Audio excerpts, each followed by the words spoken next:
The streets of South Los Angeles held their breath. A killer stalked the night. His name, whispered in fear, was the Grimm Sleeper, Lonnie David Franklin Jr. The man behind the chilling moniker terrorized the city for over 2 decades. He left a trail of victims, mostly young, vulnerable women, their lives brutally cut short. His crimes, shrouded in darkness, would haunt the city for years to come. Lonnie Franklin Jr. was a phantom, a spectre moving unseen through the underbelly of Los Angeles. His nickname, a grim testament to his methods, came from the eerie 14-year hiatus between his confirmed murders. It was a period of deceptive quiet, a time when the city breathed a sigh of relief, believing the nightmare was over. Little did they know, the monster still lurked among them, waiting for the right moment to strike again. The first whispers of the Grimm Sleeper's reign of terror emerged in the summer of 1985. A young woman, Deborah Jackson, was found discarded in an alleyway.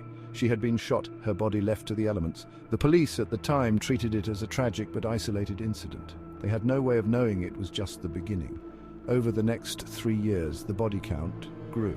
Young women, many of them involved in sex work, started disappearing from the streets of South Los Angeles. Their bodies, often found in dumpsters or abandoned buildings, bore chillingly similar wounds. Fear gripped the community, but the authorities seemed powerless to stop the carnage. The killer, whoever he was, moved like a ghost, leaving little to no trace behind.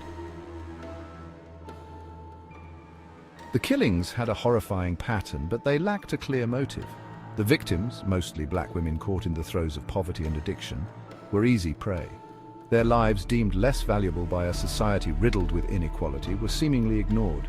The police investigation, hampered by a lack of resources and some argued a lack of will, stalled. The families of the victims were left to grieve alone, their cries for justice echoing unheard. The disappearances and murders became a grim statistic, another dark chapter in the city's history. The killer, emboldened by the lack of progress, continued his reign of terror, his shadow looming large over the streets of South Los Angeles. As the years passed and the body count rose, the African-American community in South Los Angeles grew increasingly frustrated with the lack of progress in the case. They felt ignored, their fears dismissed. The police, they argued, were not doing enough to catch the killer who was stealing their mothers, daughters, and sisters. Community activists and leaders took to the streets, organizing protests and marches to demand justice for the victims. They refused to let the memory of their loved ones fade, their voices growing louder with each passing day. Their persistence, their unwavering belief that their lives mattered, started to make a difference. The media, finally taking notice of the growing outrage, began covering the story, shining a light on the LAPD's seeming indifference. Section 5. A pattern of evil. Under mounting pressure, the LAPD finally established a task force dedicated to catching the elusive killer. They pored over the scant evidence, desperately searching for a link, a clue, anything that could lead them to the perpetrator. The task force meticulously documented each crime scene, noting the similarities in the modus operandi. The victims were typically shot with a .25 caliber handgun, their bodies posed, often with their clothes askew. The killer, they realized, was a stalker, someone who carefully selected his victims, watching them, learning their routines before making his move. He often lured them into his vehicle with the promise of drugs or money, taking advantage of their vulnerability. But despite their best efforts, the killer remained a phantom, his true identity shrouded in mystery. Section 6. The DNA breakthrough. For years, the case remained cold, the killer's identity a chilling mystery. Then, in 2008, a breakthrough came from a most unexpected source, a discarded pizza crust. The LAPD, using a controversial familial DNA search, linked the DNA from crime scenes to Christopher Franklin, Lonnie Franklin Jr.'s son. This discovery was a game changer.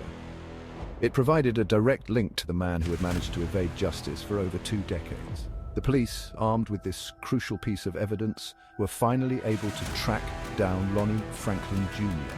They placed him under surveillance, patiently gathering more evidence to solidify their case. Section 7. A survivor's tale. While the police were building their case, a remarkable story of survival came to light. Enietra Washington, a woman who had been shot and left for dead by the Grimm Sleeper in 1988, came forward. She had survived the attack and was able to provide the police with a chillingly detailed description of her assailant. Her account sent shockwaves through the investigation. It not only corroborated the existing evidence, but also provided crucial eyewitness testimony. Washington's courage in coming forward, in reliving her trauma to help bring a monster to justice, was nothing short of extraordinary. Armed with the DNA evidence and Enietra Washington's testimony, the LAPD finally had enough to move in. On July 7, 2010, Lonnie David Franklin Jr. was arrested at his home in Los Angeles. The news of his arrest sent shockwaves through the community, a collective sigh of relief mixed with disbelief. The boogeyman, the monster who had haunted their dreams for so long, finally had a face, a name. Inside Franklin's home, investigators uncovered a treasure trove of evidence. Photographs of women, many unidentified, lined the walls. Guns, including a .25 caliber pistol, were recovered, along with jewelry and other personal items believed to have belonged to his victims. The discovery painted a chilling picture of a serial killer who had meticulously documented his crimes, his depravity hidden in plain sight. The trial of Lonnie David Franklin Jr. began in 2016. The prosecution, led by Deputy District Attorney Beth Silverman, presented a mountain of evidence against him. DNA evidence linked him to 10 murders and 1 attempted murder. Ballistics matched the recovered gun to several of the crime scenes. And Enietra Washington, in a powerful display of courage and resilience, took the stand, identifying Franklin as the man who had shot her and left her for dead. Franklin's defense team argued that the DNA evidence was contaminated and that the other evidence was circumstantial. They attempted to cast doubt on the prosecution's case, but their efforts proved futile. The evidence against Franklin was overwhelming, his crimes too heinous to ignore. On May 5, 2016, the jury returned with their verdict. Lonnie David Franklin Jr. was found guilty on 10 counts of first-degree murder and 1 count of attempted murder. The courtroom, filled with the families of the victims, erupted in cheers and tears. After more than 2 decades, justice had finally been served. During the penalty phase of the trial, the prosecution presented further evidence of Franklin's crimes, including testimony from other potential victims who had narrowly escaped his grasp. The defense, hoping to spare their client from the death penalty, argued that Franklin's life had value, that he was a father and a grandfather. On June 10, 2016, Lonnie David Franklin Jr. was sentenced to death. He remained on death row at San Quentin State Prison until his death on March 28, 2020.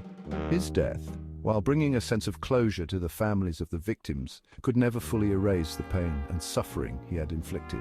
The case of the Grimm Sleeper remains one of the most notorious in Los Angeles history. It exposed the deep-rooted inequalities in society, highlighting how the lives of marginalized communities, particularly black women, are often overlooked and undervalued.